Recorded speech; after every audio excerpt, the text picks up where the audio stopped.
بسم اللہ الرحمن الرحیم۔ جزا اللہ ان محمدا ما هو اہلہ۔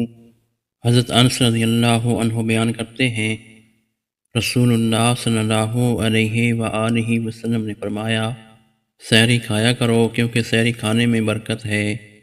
مشکوٰۃ المصابیح حدیث نمبر 1982۔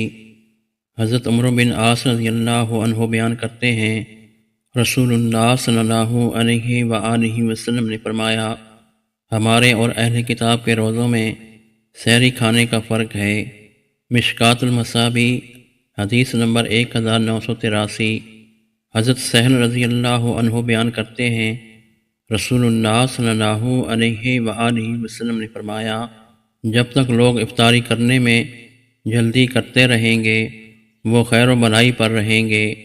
مشکوٰۃ المصابیح حدیث نمبر 1984۔